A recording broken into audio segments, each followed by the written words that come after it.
Morning student. आज मैं आपकी हिंदी टीचर अनीता देवंशी। आज मैं आपको पत्र लेखन के बारे में बताऊंगी। पत्र क्या होता है, ये कितने प्रकार के होते हैं। ठीक है, तो सबसे पहले जो हमारा पत्र है, पत्र के द्वारा हम अपने संदेश को दूर बैठे हुए रिश्तेदारों तथा मित्रों को बहुत आसानी से पहुंचा सकते हैं। हमें जो भी कुछ कहना है, अगर हम नहीं कह पा रहे हैं, जैसे दूर कोई हमारा बैठा है और हम उसे याद कर रहे हैं, तो हम एक जल्दी से एक अच्छा सा पत्र लिखेंगे और उस तक पहुंचा देंगे। ठीक है, तो पत्र लिखना भी एक कला है। ऐसे नहीं कि आप जो है बस जल्दी जल्दी कुछ भी उस उल्टा सीधा लिख दिए, बस आपका पत्र लिख गया। पत्र लिखने की भी एक कला होती है। ठीक है, और पत्र जो है वो आज का नहीं है, ये हमारा बहुत ही पुराना और सस्ता तरीका है संदेश भेजने का। अच्छा, पहले तो बहुत से लोग जो होते थे कबूतर के द्वारा भी पत्र भेजते थे, आप लोगों को मालूम होगा।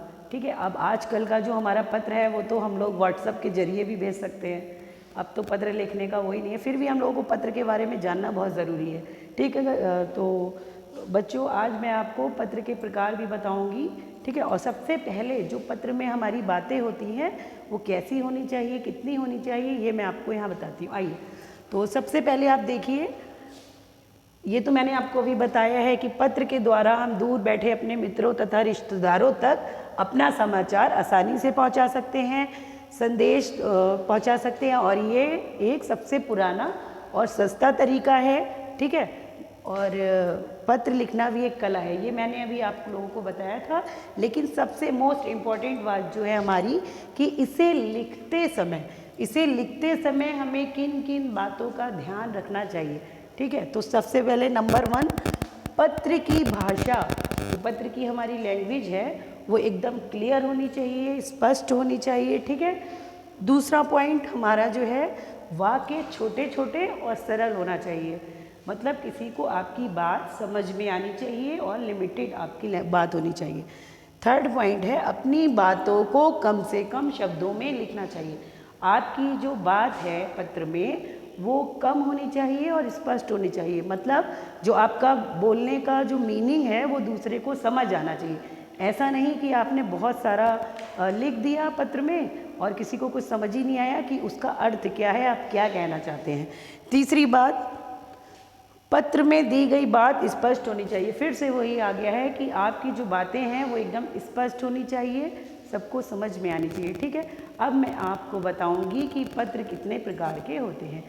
तो हमारे जो पत्र हैं वो 2 प्रकार के होते हैं। ठीक है, एक होता है औपचारिक पत्र और दूसरा होता है अनौपचारिक पत्र। अच्छा, अब हम यहाँ आपको बताते हैं कि औपचारिक पत्र क्या होता है। औपचारिक पत्र वो पत्र होते हैं, जैसे आप किसी सरकारी अधिकारी को जो हम लोग पत्र लिखते हैं, जैसे आपने अपने प्रधानाचार्य को पत्र लिखा, और जो आपके जो समाचार पत्र के संपादक हैं उनको आपने पत्र लिखा। किसी भी अफसर को जब आप पत्र लिखेंगे तो वो आपका औपचारिक पत्र कहलाता है। दूसरा है हमारा अनौपचारिक पत्र।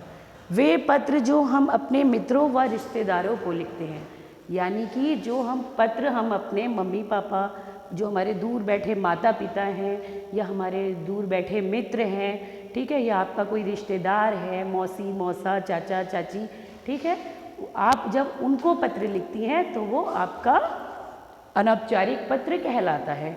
ठीक है, तो आप लोगों ने आज पढ़ा कि पत्र क्या होता है, कितने प्रकार के होते हैं। इसको आप बहुत ही अच्छे से समझ लीजिए और इसको ठीक है, इसको आप अच्छे से देख लीजिए। Thank you.